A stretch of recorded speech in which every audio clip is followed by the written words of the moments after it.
Let us solve this problem from International Mathematical Olympiad 2022. The given equation is a Diophantine equation where a and b are positive integers and b is prime. So first, check for p equals to 2. We should always check for smaller values and see where it leads us. So this equation becomes a square equals to b factorial plus 2. Now, if b is 1, of course, there are no solutions. If b is 2, yes, there is a solution because a square simply becomes 4 and this is a solution. If b is 3, then we again have no solution since a square is equal to 8. And well, if you take b greater than equals to 4, it is worth noting that b factorial will always have a factor of 12 in it. This would mean that 12 divides b factorial, and this would mean that a square should be congruent to 2 modulo 12. But if you check all the modulo remainders for every perfect square modulo 12, you should get only the set 0, 1, and 4, and 9. Since 2 does not belong to this set, the above equation a square congruent to 2 mod 12 is not possible. Therefore, this does not give a solution. The only solution, a square equals to 4, which gives us the solution a, b, p, all of which are 2, 2, and 2. Let's go to the next case. Now, we can check all the cases for odd primes where p is greater than or equal to 3.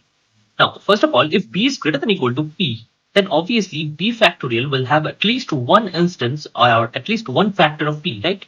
This would mean that a to the power p, which is equal to b factorial plus p, when b factorial itself has a factor of p and there is a plus p as well, we can take p common on the right hand side, which would mean a to the power p is divisible by p. In modular arithmetic, you can simply write this as a to the power p congruent to 0 mod p. Now, this would mean that p divides a, and again, this would mean that a is equals to p times t, where p is some integer. Now, this further would say that a to the power p is equals to p to the power p, t to the power p. Now, let us put that to use. First of all, let us define the exponent of p in x, where x is an integer, as vp of x. Now, if b is greater than or equal to 2p further, so obviously we define when b is greater than or equal to p, but if p is greater than or equal to 2p, some things happen, like the exponent of vp factorial is greater than or equal to 2. Why? Because b factorial, when you expand this out, and since b is greater than or equal to 2p, it will have all the numbers from 1 to 2p minimum. And from 1 to 2p, you get p and 2p as the two different factors which have p in it, which means p factorial will at least have a p squared term. Therefore, the exponent is at least 2, correct? Now, this would mean that b factorial is divisible by p square at the very least, right? This would also mean that if you add p to both sides of this modular arithmetic equation, you would simply get b factorial plus p is congruent to p mod p square. And this actually would imply that p factorial plus p is an integer of the form p squared times k plus p. You can factorize p from this, and you could get p times pk plus 1. Notice that pk plus 1 can never be divisible by p, since if you can simply check, the first term is divisible by p while 1 is not divisible by p. This would mean that b factorial plus p only has a singular p in its exponent. So it's only divisible by p, but not by p square or any other powers after that. So therefore, the exponent must be 1. But since p is greater than or equal to 3, we already saw that vp of a to the power p has at least p exponents, right? Because a is a multiple of p, and we saw that a to the power p was p to the power p times t to the power p. So a to the power p has p exponents of p. That is, the highest power of p in a to the power p is p. But this does not equate, right? Because vp of p factorial plus p was 1, and while vp of a to the power p is simply p, which is greater than or equal to 3 in our case. So no solutions, and we must have p less than 2p, because p greater than or equals to 2p simply does not work. Now, if we have ruled out that case, we can also rule out a further case where b less than p. Now, let's check this out. If b is less than p, then a to the power p would be equals to b factorial plus p. And since b is less than or equals to p minus 1, then b factorial must be less than or equals to p minus 1 factorial. Using this, now again check some smaller values. P equals to 3 would give us a cube, which should be less than or equals to 5. And this would imply the only possible value is a equals to 1. But if you check a equals to 1, there is no solution. Again, for p greater than or equals to 5, remember we are not going 3, 4, 5. P are primes, which means after 3, we would have 5, right? So for a equals to 2, you would simply have 2 to the power p minus p equals to p factorial. But this is blatantly false. Why? Because the left hand side is odd. Because 2 to the power p is always even and p is an odd prime, so that makes it odd. While p is greater than 1, p equals to 1 does not work, making p factorial even. Therefore, does not work. And if you notice that what would we do if a is greater than or equal to 3, we can simply prove using induction that p minus 1 factorial plus p is always less than 3 to the power p. You can even prove it using some other method, but induction should be preferred here. But now for a greater than equals to 3, a to the power p would be obviously greater than equals to 3 to the power p. But we already established that a to the power p is less than equals to p minus 1 factorial plus p, and which is less than 3 to the power p by induction. Therefore, another contradiction, and this cannot have any solutions at all. Okay, let's move on to the next case where we have p less than equals to b less than equals to 2p minus 1, which is the only case that's left because we already ruled out b greater than equals to 2p and we ruled out b less than p. So this is the only strip left where we have to solve for it. Now, there is exactly one p in b factorial. Why? Because obviously b lies between p to 2p minus 1 inclusive. This would mean you can only have p plus 1, p plus 2, and all the way up to 2p minus 1 maximum, and that is the value of p. So in b factorial, you can have from 1 to 2p minus 1 at the very most, where there would be no other factors other than p itself which would contribute. Therefore, b factorial would simply be p times m. Now, obviously, m is not divisible by p here because p factorial only has one p, and m is just the rest of the number. Okay. Now, a to the power p would simply become b factorial plus p, where if you simply put the value of b factorial, you get pm plus p times m plus 1.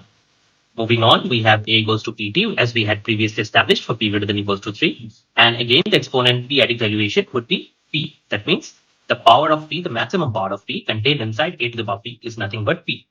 Now start with this p, which is equals to vp of a to the power p, fair enough, which is in fact equals to vp of p times m plus 1. Why? Because in the above step, as you can see, we established that a to the power p is p times m plus 1.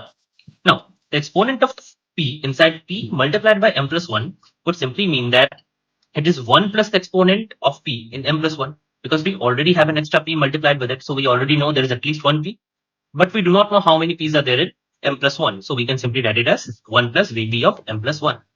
And this simply gives you that the exponent of p in m plus 1 is nothing but p minus 1.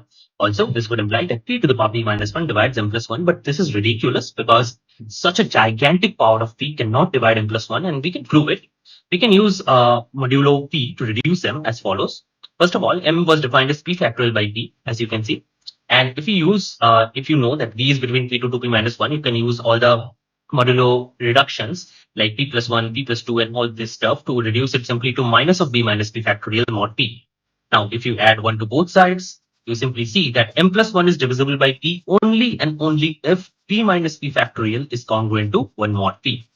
Now, after that, we simply go on to our next case and the final case, where we only want those v and p inside the strip p to 2p minus 1 inclusive, where b minus p factorial is congruent to 1 mod p. Now, for p equals to 3, obviously we would want vp of m plus 1 equals to 2 because we just established that. And we will check for all b which are less than equals to 2p minus 1. That is for all b which is less than equals to 5. Why are we only checking for p equals to 3 and not for the b? We will come to that. We will show that for p greater than equals to 5, there are no solutions. So for b equals to 3, you simply see that m plus 1 is 3 to the power 1. But we wanted m plus 1's exponent, that is the exponent of p, which is 3 in this case, to be at least 2. Exactly 2, to be fair. And so this is not a solution. For b equals to 4, you do get 3 squares. So this is a solution. And we can have a pair of 3, 4, 3 here. So we got two solutions now. And for b equals to 5, there is absolutely no solution because 3 does not even divide it. Okay. Now, for p greater than equals to 5, we would need p to the power p minus 1 dividing m plus 1. And since p is greater than equals to 5, so do not even bother thinking about p to the power p minus 1. Rather just think that since if you take the minimum value of p, which is 5 here, other cases are not really needed to be considered. At least p to the power 4 must divide m plus 1 first, right? Then we can think about other higher powers of p, which would correspond to p to the power p minus 1, right? But even this does not divide. Why? Because m plus 1 can be shown to be congruent to p minus 1 factorial plus 1, which is basically modulo p squared. This would mean that p divides m plus 1. And because using Wilson's theorem, I think this is a very common knowledge check where you see that p minus 1 factorial is congruent to minus 1 mod p using Wilson's theorem. This would mean that the exponent of p in m plus 1 is simply 1. But we already know that the exponent of m plus 1 is at most 2, which is less than p minus 1. So even in some cases, if p square were to divide m plus 1, the powers are already capped. They are already bounded here by this modular equation. So p to the power 4 is out of the question. That cannot even be true, which would mean that the values of a, b, p are not really going to satisfy this equation wherever p greater than equals to 5. And therefore, there are no solutions for p greater than equals to 5. Now, this would only solutions that we found are these and this. So 222 and 343 are the only solutions. And that should be enough to complete a entire proof. Even if you were to give IMO, you would get a 7 out of 7 if you were to write this proof. That concludes our video. I really hope you liked it. And we will be bringing a lot of these stuff, a lot of problems from IMO and other Olympiads and other famous problems as well. Thank you very much for watching. If you're new here, please do subscribe. And if you can, please do leave a comment then letting me know how this video was, what can be improved, or if there is some particular thing that you would like in the future. Thank you.